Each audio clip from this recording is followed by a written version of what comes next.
Salam alaikum Sayed. Alaykoum salam wa rahmatullah.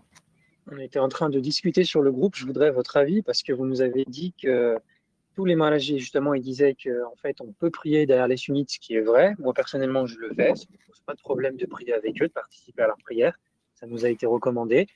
Mais il y a, par exemple, Shirazi, je ne vais pas faire de polémique ou autre. Lui, il me semble qu'il nous a demandé de ne pas prier avec eux parce que pour lui, les sunnites ne sont pas musulmans. Donc, je voudrais Oui, savoir s'il est pris en compte dans votre analyse ou pas.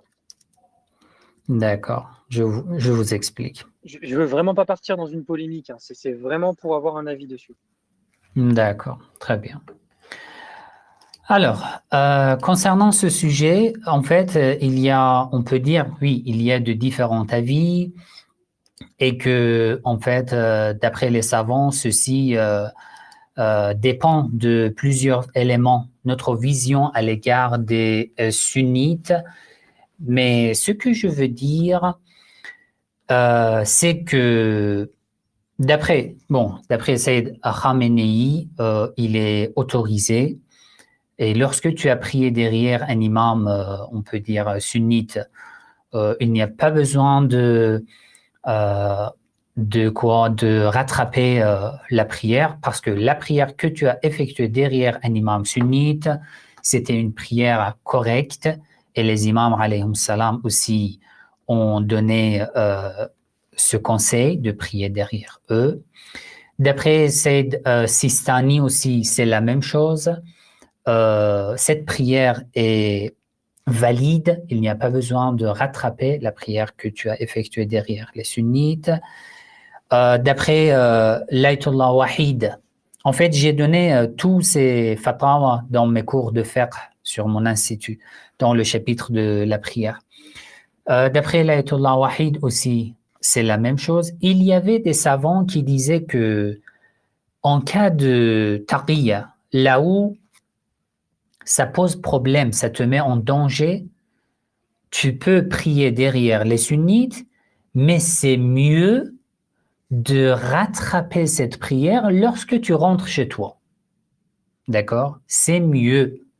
Ou par précaution obligatoire, lorsque tu rentres chez toi, tu rattrapes ces prières. D'accord? Mais d'après l'Ayatollah Sayyid Sadr Shirazi, en fait, juste avant de dire son avis, tous les savants chiites se basent sur les hadiths du prophète et des imams alayhim salam concernant la règle d'être musulman. La règle d'une personne, pour une personne, les critères pour le considérer comme musulman, c'est l'attestation de la foi. Ashhadu an la ilaha illallah wa ashhadu anna Muhammadan Rasulullah. Man qal, celui qui dit ces deux phrases, fahuwa muslim. C'est un hadith authentique accepté par les chiites et les sunnites. Et tous les marajis l'acceptent, même Sayyid Sadr Shirazi. Lorsque certains disent que d'après Sayyid Sadr Shirazi, les sunnites ne sont pas musulmans, non, il n'a pas dit une telle chose dans ses livres, même dans ses cours. D'après lui, même les sunnites sont musulmans, sont considérés comme musulmans. Alors, quel est son avis par rapport à ce sujet? En fait, d'après lui, il y a, en fait, on peut dire que deux sortes de coffres. Deux sortes de coffres. Il y a le coffre théologique, d'accord? Et il y a le coffre, en fait, juridique, fiqhi.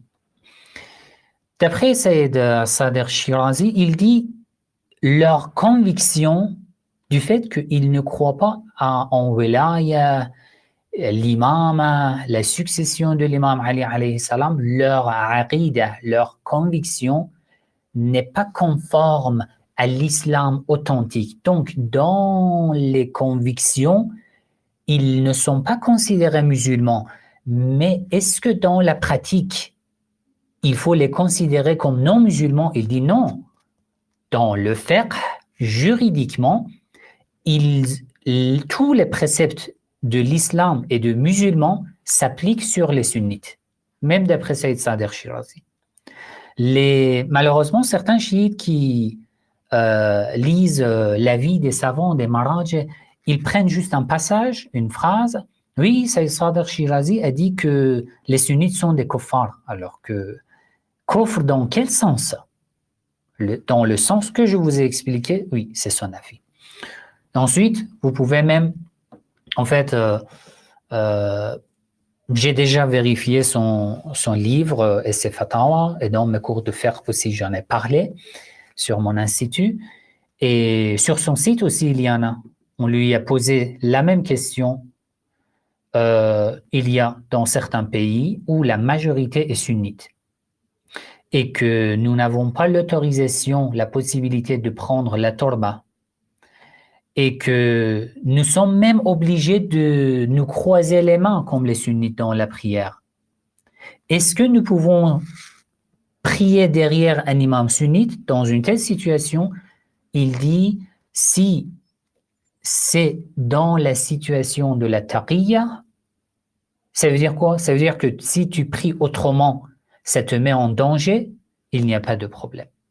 C'est l'avis de Sayyid Sadr Shirazi. En fait, son avis dans ce sujet est similaire à l'avis de l'Ayatollah Wahid, à la fatwa de l'Ayatollah Shubayri Zanjani, même très proche de la fatwa de Sayyid Sistani et de Sayyid Khamenei.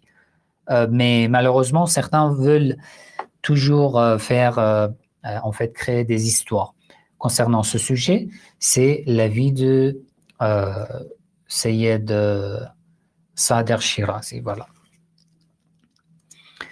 Alors, parmi les autres frères, je vous en prie, avec plaisir. Je vous en prie. Et les autres frères, les sœurs, nous avons encore quelques minutes.